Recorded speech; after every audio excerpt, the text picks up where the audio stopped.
Damian Lillard. Damian Lillard. You can argue he's probably the second best shooting point guard of all time. We're looking at the landscape right now, and in the standings, I want to say that they're eliminated from the play. Nope, they still have hope. It's going to be a little tough. They're 3.5 games out of the play-in. They're 32-41, 3-7 in their last games as well too. And looking at Dame's stats, Dame's been going kind of crazy this year, man. Like, and it sucks because when you're not winning, no one gives a hell about your stats. Like, no one cares. We know you're great, but no one really, truly cares. So in the 58 games he's played this year, he's averaging 32 points, 7 assists, 5 rebounds, shooting 37% from three, 91% from the free throw line, 46% from the field. To be a high volume shooter and shoot 46% from the field, like, that's really, really good. And it's crazy, man. I remember they started off 4-0, and then they were 5-1, then 5-2, then 6-3, then 6-4, and then they were 9-4, and I was just like, damn. You know, they retooled. They got Day'Ron Sharpe, Nurk looking healthy. Obviously, Dame's being the killer. Anthony Simon stepped his game up as well too. Then you got Jeremy Grant, who's been consistent NBA player, a consistent role player. With the West being so up and down, maybe they'll at least give themselves a chance as well too. But it looks like with Dame time, they're saying that the Blazers are likely to shut down Damian Lillard for the remainder of the season as play-in berths look doubtful as well too. And as far as his injury, I'm trying to figure out what exactly his injury was. I want to say it was a lower leg injury. If I was a betting man, I believe it was a lower leg injury. So it looks like his season's done. And I know he went on JJ Redick's podcast and said that he basically is happy with where he's at. It looks like he really likes stability. And the fact that he made it from nothing, that's all you can kind of ask for. And like I said, I didn't play professionally, but I know when you're in a competitive environment, situation, with whatever you do, you just naturally want to win. You know what I'm saying? And I know that this is his brand with ducking the grind, X, Y, and Z, but at the end of the day, it's like you've given your blood, sweat, and tears to this organization, and they've never done you right to build the team that literally complements your skill set. They didn't even necessarily have that coach either. I love CJ, but I don't think CJ will ever be a number 2 option to win a championship. Definitely number 3, but not a number 2. They never gave you two-way players. That undersized experiment with CJ and Dame never worked out. I mean, they got to the conference finals that one year, but outside of that, and even in the conference finals, they got swept. I just don't know with the current constructs of the roster. It's like you say that you want to compete, but I don't know if you do have yes men around you or you're just ignoring the fact that this roster isn't built to be a winning team to get to the playoffs. I mean, let's list these teams right now, fully healthy. Denver Nuggets with their big 3. Memphis Grizzlies with Ja and Jaren Jackson and them boys.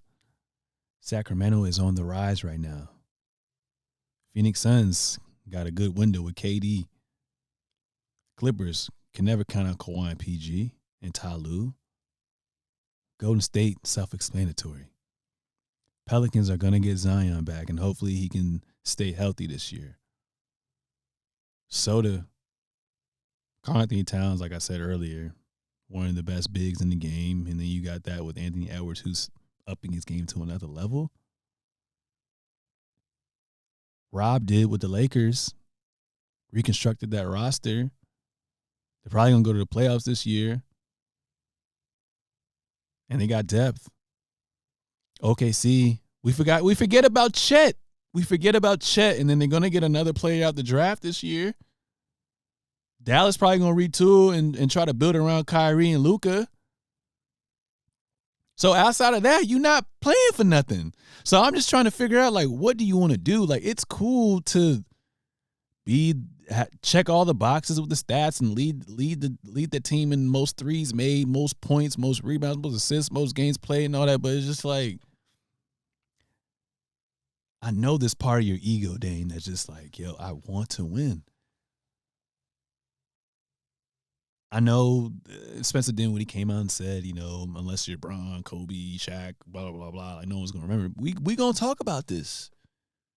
I mean, in the grand scheme of things, nothing really truly matters, but there's always going to be a topic of discussion. You know what I'm saying? And I just feel like you need to have a conversation in the offseason. And I know he's too stubborn to do it. And I met him before. We were on set one time for his music video Juice. Got the signed autograph framed jersey. I should bring it here, but I like it in the display. Very respectful guy. You can tell he's an introvert. Once he's kind of around people, he's more comfortable and you open up a little bit. Wish him success for his Tokyo journey. He ended up getting gold. And I also played his double as well, too. So if you look at the Juice music video and you see the drone footage of Dame, and then you see him on the motorcycle, that's me. And then I also have a little part where I'm having confrontation with people, but that's me. If you pay close attention, there's a huge difference. We're the same height. I'm a little taller, but I'm only, about $165? He, like 200 plus? But besides the point, I'm on a rant right now. Enjoy this episode. I just feel like he's too stubborn to have a conversation and tell the front office that this isn't working. Do right by me. So the front office is going to have to make that decision. We're paying you 50 plus. Let's look at Damian Lillard's salary, his salary he's making. Dame Lillard. Let's look this up right now. Dame Lillard's salary. And that's the thing about that Super Max. That should be so OD. Now, don't get me wrong. You get your money. I want to get my money first before anything else. Because tomorrow isn't promised. If I get that guaranteed money, we Gucci. You know what I'm saying? But, it's not too bad. A little bit. So after this season, it's making 42 right now. It's going to go up to 45, and then it's going to go on to $48 million. So that's not too bad, but after the extension is estimated in 25, 26 to 58, and then $63 million.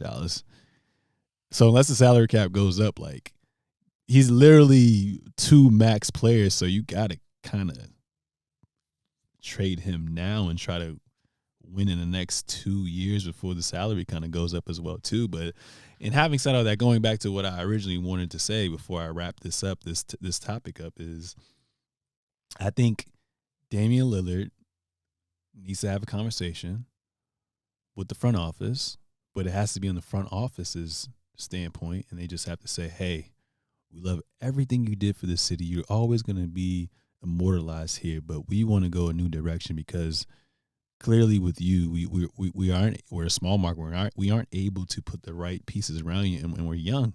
Who wants to really come to Portland? What are the teams that you see yourself on, that you want to be on? And we will work out a deal to get you there. And then you got to take it from there. It's almost like you got to kind of exile them out there, you know? So, I mean, I know it's going to be a little weird with the music because it's all about the grind, but you've grinded enough. You know what I'm saying? I want to see you in the playoffs, man. I want to see you compete with a fire-ass team. And I know you him, but I want everyone to see and be like, oh, this is Dame time. These are the moments that you live for, man. We got to see AI take his team to the finals one time. And you the closest thing, I think, to AI since then, you know, with that energy, bro. So if there are any potential teams to kind of go to, I would love to see him play with Joker. You can find a way to get rid of Jamal Murray. I love Jamal Murray, by the way, but just the way Joker and Murray play that 2-man game, if you flip that with Damian Lillard, would be crazy. Harden's getting older, so maybe a 3-team trade, and he goes to Philly to play with Embiid. He could have done that last year, honestly. If he demanded a trade, he could have been in Philly already. I mean, outside of that, maybe Miami. Miami would be a good destination for him as well, too. I love Paul George. I love you, PG. Your podcast, P. All that shit is fire. But if you guys want to break it up, I'd trade for Dame Lillard. You can take my draft picks if we have any. I got to look it up. Paul George and like Norman Powell, and just let Kawhi team up with him as well, too. Or find his way to Phoenix with Chris Paul's expiring contract or something. But the teams are limited, but I feel like whatever team he goes on, he's at least going to have a shot to compete for a title. Or at least make a deep playoff run as well, too. So definitely figure out what you want to do, Damian Lillard, because the world wants to see you go crazy with it.